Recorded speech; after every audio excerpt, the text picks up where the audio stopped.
Welcome to Times Online. Today we have Mr. Rakil Fernando, formerly Managing Director of Daraz, Sri Lanka, now taking on his new role as the Group Chief Corporate Affairs Officer of the Daraz Group. Welcome, Mr. Fernando. Your former role as the Managing Director of Daraz, Sri Lanka was also one of the most trying economic times for the country. How did Daraz navigate these trying times? So I think since I took over Daraz in 2019, the business went through a lot of shocks, correct? We had the Easter attacks, and then we had COVID for 2 years, and more recently the economic crisis. I think overall for us, up till the economic crisis, things were quite very steady actually, and the business grew quite exponentially. Of course, we had a difficult time operationally when it came to COVID and having people on the road, riders on the road, or just all the safety precautions that we needed to take. But overall, the demand was strong. The last year, it's been difficult. The business has grown on a rupee basis, but on a dollar basis, being an international company, there has been some contraction. And on top of that, obviously, people's spending power has reduced as well. So that has really seen a big shift in the business when it comes to the type of products people buy, moving away from, let's say, discretionary spending to more essential spending. So we also had to really look at the business and realign to what the customer needs and what they're looking for as well. So the last year, I think it's been the most difficult because supply side problems also been a big part of the constraints for us. So, on all fronts, whether it's availability of products or people's ability to spend, many shocks have really hit us in the last 12 months. Can you be specifically about the impact of COVID? How was that for Daraz? So COVID for us, I think overall, we enjoyed a big growth in the business. We saw a lot of people shop online for the first time, specific demographics of customers that we weren't necessarily targeting as our sweet spot came on board and start shopping on the platform. So it really introduced a new segment of customers and got our more traditional customers to shop more frequently as well. So on the demand side, things are very strong. Obviously on the supply side, on the logistics side, there were difficulties. But those tend to be more, let's say, more manageable problems than the last 12 months, where the demand side also got affected significantly. Actually, that was also one of my questions. Your supply chain would have been impacted heavily. How did you manage to come out of it? We're still not entirely out of it. I think, still a lot of sellers have limited stock. A lot of categories are still restricted when it comes to importing. Even if categories are available to importing, the availability of foreign currency, the availability of working capital for sellers to have inventory was limited and still is limited in many cases. So the supply style is still sort of coming through the crisis, and we're hoping that as things improve in the market, as dollars become more available, as import restrictions start to sort of fade away, we'll see the supply side also, being able to operate more efficiently and to capacity. Mr. Fernando, you mentioned that you saw exponential growth. Would you like to provide some numbers to us? So I think, for us, our business doubled during, let's say, the 2 years in COVID. Each year it doubled year on year. So, we saw significantly a large number of customers. I think we recorded about 10 million customers on the platform, people visiting the platform, over 10 million orders as well on the platform in our last year. So that was a significantly much higher demand than we ever projected the business to have that year. And the role of e-commerce in rebuilding this beat-up economy, can you explain about it? So I think, e-commerce and marketplaces like ours have a real sort of part to play in rebuilding the economy, especially in really getting small and medium enterprises and entrepreneurs to really look at how they can operate efficiently at a lower cost model, being online versus expanding through brick and mortar. It's a very low barrier to entry industry, correct? And in terms of sellers selling on the platform, so it really creates a quick, fast solution for people to sell things online, sell nationwide, reach a large audience very quickly. So we think platforms like us are a great enabler for economic growth and really removing any kind of barrier, whether it's gender-based barrier, whether it's a socioeconomic barrier, or even a location barrier, to really work on a very level playing field. It's really interesting. So how many new SMEs did you onboard or did you enable? So Daraz, we have around 80,000 registered sellers on the platform. Actively, people selling every month is around about 10,000 sellers. And that really ranges from very small individual business owners to large corporations. So it really creates absolutely sort of flat operating environment for any business of any size to get online and sell to a nationwide audience. Over the years, do you have any specific numbers of the growth of these sellers? So I think for us, when I joined Daraz, we had about 25,000 to 30,000 registered sellers on the platform. Now we have about 80,000 registered sellers on the platform. So that's been a big growth in the last 3-4 years. Okay. What is the sector that fetches the most amount of sales? The most amount of sales is quite evenly split between electronics, FMCG, fashion, and any sort of general merchandise. Obviously, categories like electronics fetch a higher value in orders, so because the ticket price is much higher.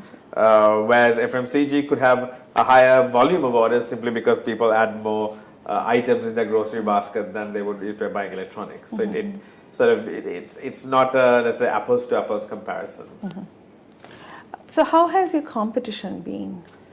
So it's been varied through the years. I think we've had people come in and out depending on sort of, during the course of the last 4 years. We've also had players in other sectors looking to get into marketplace business models. And we welcome competition. I think competition creates more awareness, creates more customer acquisition, makes the whole industry sort of uplifts the whole industry. Daraz still holds a significant share of the e-commerce marketplace.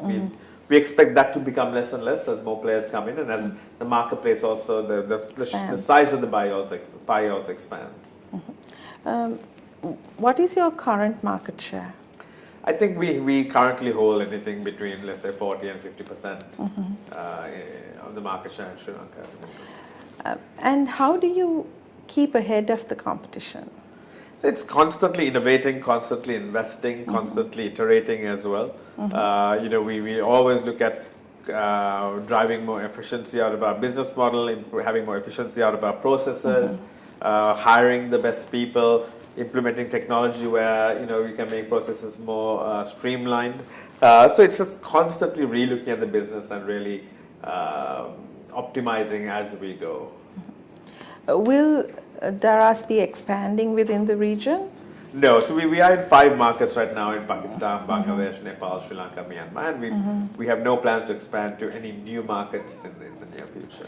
What about growth plans in the countries that you're already in? So that's really where we are sort of, really have our focus and our goals set. In every market we operate in, retail is still a very small part of, e-commerce is a very small part of retail in all our markets, hovering around 1%. And if you look at India, which is at around 8%, the share of the pie or the size of the pie in our markets has so much to grow. So we really see sort of the best time of our, best sort of efforts of our time put in really investing in that, building that. Okay. How will your new role shape the investor, the policy and the governance in the my company? new role, I guess as Chief Corporate Affairs Officer for the group, is really to look at how we can uplift the corporate profile of the company, whether it's through engagement with the government, engagement with the press, engagement with strategic partners, to really, work hand in hand with all these stakeholders to make sure that e-commerce has a conducive environment to thrive, to make sure that our parts of the world, our markets in the world get the right attention. And at the end of the day, it's just make sure that we bring in the right partners, whether they're investors or whether they're strategic partners, to invest in these markets and really capitalize on the potential that they have. And the ease of doing business for shared business platforms. I hear that you met with the authorities recently. What came out of it? I think there's definitely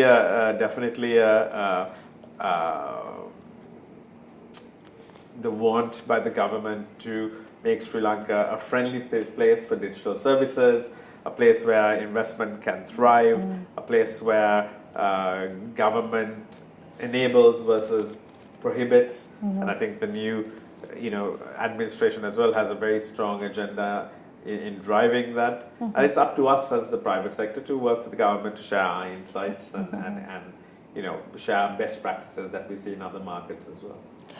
Does all this need new laws, or? In some cases it does. In some cases it requires just protocols or just guidelines is what we'd like to advise more on. Really, right now e-commerce, whether it's marketplace or any other sort of digital platform in Sri Lanka, is still a very nascent business. So less about laws, more about guidelines for these companies to thrive, find scale. And then, as scale is reached, then look at laws to sort of make sure that, stakeholders are protected. Mr. Fernando, what is the prevalence of e-commerce in the country? So for us, we actually recently